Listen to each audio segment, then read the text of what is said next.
नमस्कार दोस्तों, आप सभी का हमारे यूट्यूब चैनल अंश एग्जाम ट्रिक पर बहुत बहुत स्वागत है। दोस्तों, आप सबके लिए जो करंट अफेयर की महत्वपूर्ण सीरीज चल रही है उसका ये अगला पार्ट है। जी हाँ दोस्तों, अगर आप हमारे चैनल पर नए हैं तो आप चैनल को सब्सक्राइब जरूर करिएगा। वीडियो अगर आपको अच्छी लग रही है तो वीडियो को लाइक कर दोस्तों में शेयर जरूर कीजिएगा। ठीक है दोस्तों, तो चलिए आज देखते हैं आज की जो फर्स्ट खबर है, ये जो पहली न्यूज़ है वो क्या है। भारती दास ने नए लेखा महानियंत्रक CGA के रूप में संभाला कार्यभार। और आज की जो दूसरी सबसे बड़ी खबर है, भारतीय निशानेबाज समीर ने ISSF विश्व चैंपियनशिप में जीता रजत पदक। फिर दोस्तों अगर हम बात करें अगले न्यूज़ की, तो अगला न्यूज़ है गुजरात के गांधीनगर में शुरू हुआ 12वां डिफेंस एक्सपो। फिर दोस्तों अगर हम अगले न्यूज़ की बात करें तो जेवेलियन थ्रोवर DP मनु ने नेशनल ओपन एथलेटिक्स में जीता स्वर्ण पदक। अगले खबर की ओर चलते हैं और देखते हैं जो अगली न्यूज़ है, दुबई में शुरू हुआ 22वां विश्व ब्लॉकचेन शिखर सम्मेलन। फिर दोस्तों जो अगली न्यूज़ है वो है वन्य जीव निधि मध्य प्रदेश में नए बाघ अभ्यारण्य रिजर्व को मंजूरी। इसके बाद दोस्तों अंतिम खबर जो आज की है, भारत और फ्रांस फिर से बने ISA अध्यक्ष और शाह अध्यक्ष। तो दोस्तों एक और न्यूज़ है जिसमें जापान ने निहोंसू के लिए GI टैग पाने के लिए किया है आवेदन।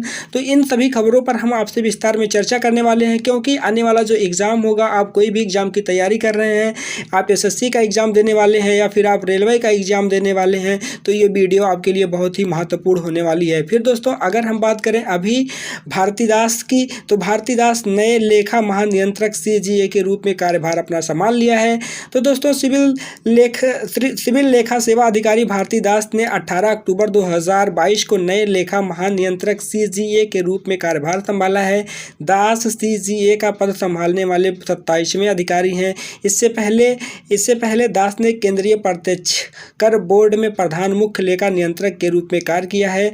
CGA केंद्र सरकार के लेखांकन मामलों का प्रधान सलाहकार होता है। प्रथम CGA CS स्वामीनाथन जो 1976 से 1977 में थे। फिर दोस्तों अगर हम बात करें इससे पहले इन्होंने किसका स्थान लिया है, यानी कि इससे पहले CGA कौन थे, तो इससे पहले जो CGA थे उनका नाम था सोनाली सिंह, यानी कि भारती दास ने किसका जो है स्थान लिया है, सोनाली सिंह का स्थान लिया है। ये आपके और इसका जो है संविधान में कोई जिक्र नहीं किया गया है, आपको इस बात को भी याद रखना है। लेकिन दोस्तों अगर यहीं पे हम बात करें कि प्रेजेंट टाइम में भारत के CAG कौन है, तो आपको ये जानना होगा कि प्रेजेंट टाइम में भारत के CAG कौन है। तो इस पे यानी कि CGA और CAG में क्या होता है, अंतर होता है। तो CGA तो हो गई भारती दास, लेकिन अगर हम बात करें CGA की, तो इस समय जो भारत के CAG हैं वो है GC मुर्मू। क्या नाम है, GC मुर्मू। ये क्या है प्रेजेंट टाइम में, ये प्रेजेंट टाइम में जो है भारत के क्या है, भारत के जो है CAG हैं। फिर दोस्तों अगर हम बात करते हैं अगले क्वेश्चन का, अगला जो क्वेश्चन है वो कौन सा है, चलिए दोस्तों सबसे पहले देखते हैं। भारतीय निशानेबाज समीर ने ISSF विश्व चैंपियनशिप में जीता रजत पदक। दोस्तों अगर हम बात करें भारतीय पिस्टल निशानेबाज समीर ने 17 अक्टूबर 2022 को मिस्र के काहिरा में, यानी कि मिस्र की जो राजधानी है वो क्या है, काहिरा है, मिस्र की राजधानी काहिरा में अंतर्राष्ट्रीय निशानेबाजी खेल महासंघ ISSF विश्व चैंपियनशिप की 25 मीटर रैपिड फायर पिस्टल प्रतिस्पर्धा में रजत पदक जीत लिया है। क्या नाम है जिन्होंने क्या रजत पदक जीता है, इनका नाम आप सबको पता होना चाहिए, क्योंकि आपसे सीधे जो है आपके एग्जाम में पूछा जाएगा। समीर, क्या नाम है, समीर।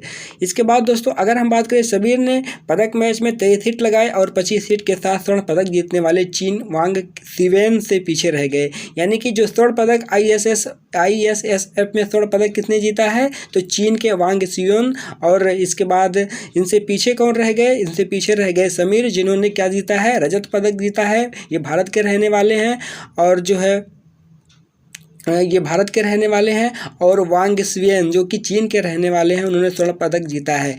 भारत ने मिस्र में चल रही ISSF चैंपियनशिप में अब तक कुल 14 पदक, अब तक कुल कितना पदक, अब तक कुल 14 पदक, और जो है अब तक कुल 14 पदक, 5 स्वर्ण 3 रजत और 6 कांस्य पदक जीत चुके हैं।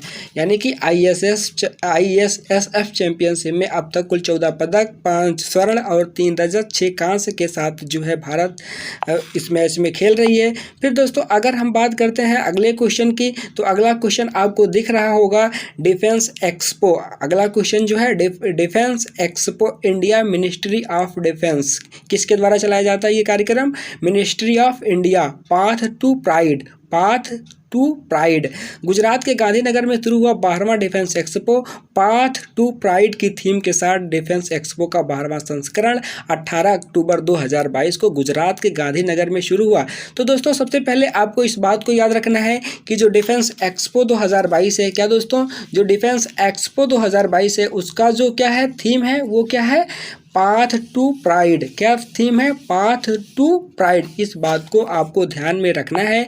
इसके बाद अगली बात आपको, अगला जो बात है वो ध्यान में रखना है कि कहाँ पे शुरू हुआ 2022 का डिफेंस एक्सपो, तो गांधीनगर। गांधीनगर कहाँ है, गुजरात में है।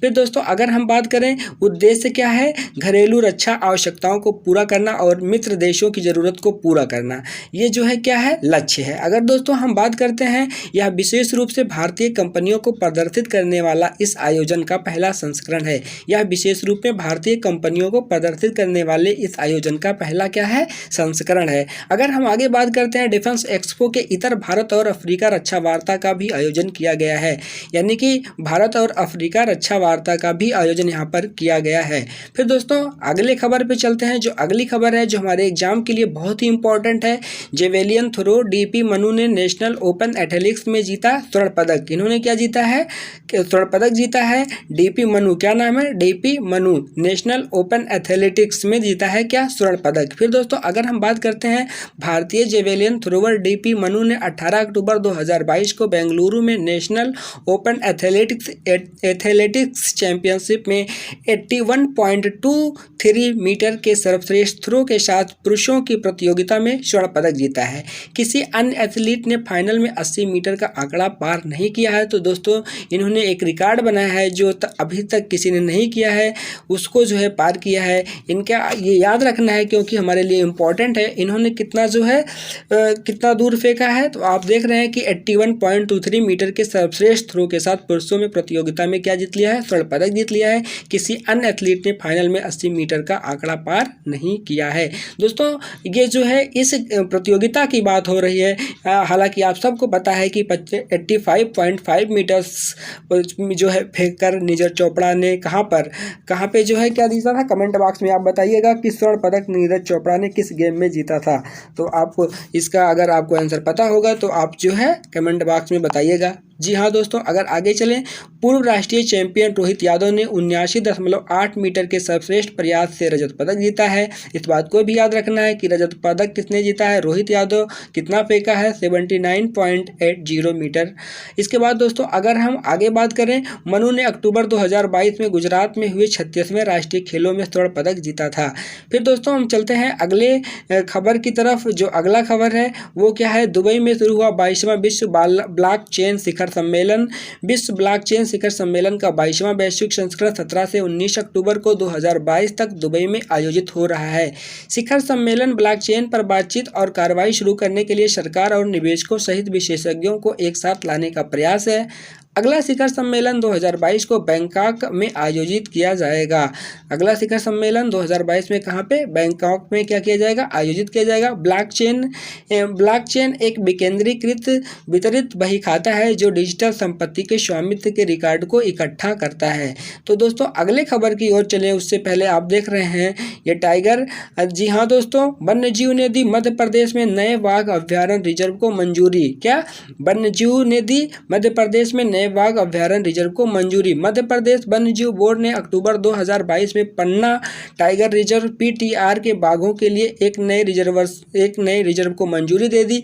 अगर दोस्तों हम बात करें कि अगर वनों की बात करें तो वनों में सबसे ज़्यादा वन जो है कहाँ पे पाए जाते हैं, भारत के किस स्टेट में, तो सबसे ज़्यादा वन जो है भारत के मध्य प्रदेश में पाए जाते हैं। यहाँ पर अगर हम बात करें बाघों की संख्या की, तो बाघों की संख्या भी मध्य प्रदेश में सबसे ज़्यादा है। टाइगर प्रदेश के नाम से किसे जानते हैं, टाइगर स्टेट के नाम से किसे जानते हैं, तो आप सभी को पता है टाइगर स्टेट के नाम से हम जानते हैं मध्य प्रदेश को। और दोस्तों अगर हम बात करें, अभी जो है हाल ही में चर्चा में रहा कूनो नेशनल पार्क। क्या दोस्तों, कूनो नेशनल पार्क, जिसमें प्रधानमंत्री श्री नरेंद्र मोदी जी ने 8 बाघों को, क्या 8 चीतों को जो है कहाँ से लाया था, 8 चीतों को लाया था नामीबिया से। कहाँ से दोस्तों, नामीबिया से।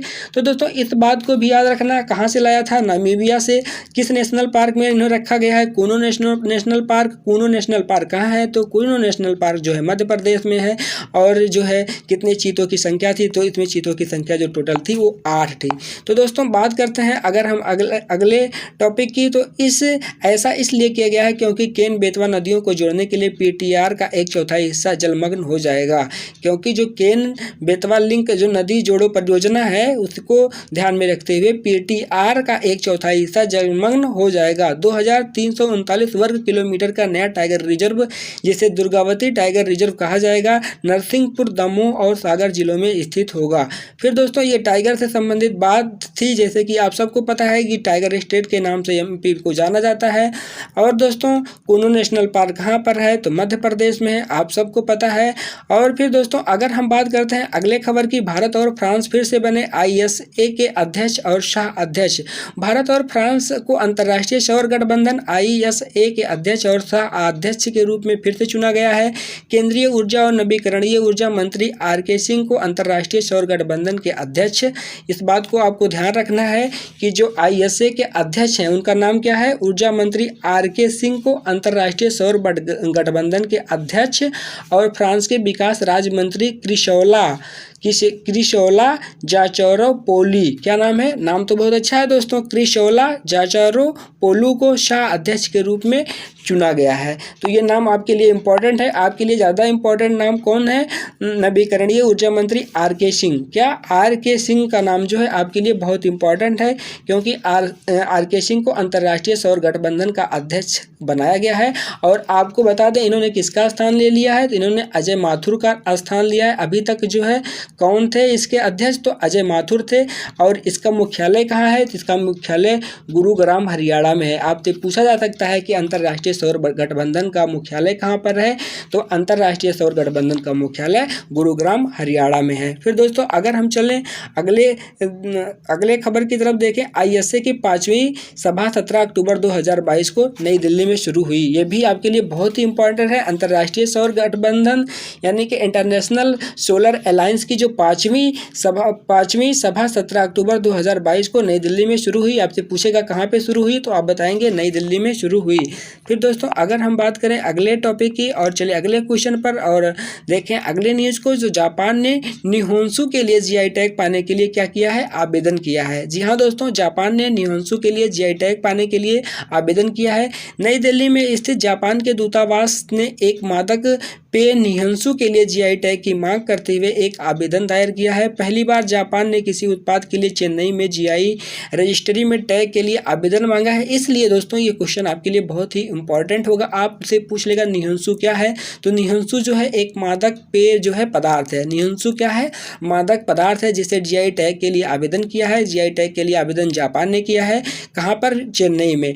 तो दोस्तों पहली बार जापान के किसी उत्पाद के लिए चेन्नई में जीआई रजिस्ट्री में टैग के लिए आवेदन किया गया है। निहोंसु चावल की किण्वित करके बनाया जाने वाला एक पेय माना जाता है, एक विशेष पेय माना जाता है। निहोंसु किससे बनाया जाता है? चावल को जो है क्या किया जाता है? किण्वित किया जाता है, फर्मेंटेशन किया जाता है इसका। जी हाँ दोस्तों, चावल का फर्मेंटेशन करने का जो प्रोसेस है उसी से एक पेय पदार्थ बनाया जाता है। सरकार ने हाल ही में मिथिला मखाना को भौगोलिक संकेत जीआई टैग दिया था। आप सबको पता होगा मिथिला मखाना जो है कहाँ का जीआई टैग है? तो आप सबको पता है ये बिहार का है। इस बात को भी आपको याद रखना है। तो दोस्तों ये थी आज की पूरी खबर। अगर आपको ये पूरी खबर, आपको ये पूरा जो करंट अफेयर का हमारा ये पूरा चल रहा है, सीरीज चल रही है, प्रोग्राम चल रहा है, अगर आपको अच्छा लग रहा हो तो ज़रूर दोस्तों आप अपने दोस्तों के साथ शेयर करें और आप हमारे चैनल को सब्सक्राइब करें, क्योंकि ये चैनल सिर्फ आपको ऐसे ऐसे न्यूज़ प्रोवाइड कराएगा जिससे जो भी क्वेश्चन आपके आने वाले एग्जाम में बनेंगे बहुत ही इंपॉर्टेंट रहेंगे। और आप जो है चैनल पर लगातार बने रहिए और अपने दोस्तों के साथ वीडियो को शेयर करिए और हमें मोटिवेट कीजिए। आप वीडियो को लाइक ज़रूर कीजिए जिससे हमें भी एक मोटिवेशन मिले और आप जो भी न्यूज़ हो हम आपके लिए ज़रूर लेकर आपको पहुंचाते रहें, आपको प्रोवाइड कराते रहें। तो दोस्तों कैसा लगा ये हमारा वीडियो कमेंट बॉक्स में बताइएगा। ठीक है दोस्तों, आप सभी का बहुत बहुत धन्यवाद पूरा वीडियो देखने के लिए। मिलते हैं नेक्स्ट वीडियो में। Thank you.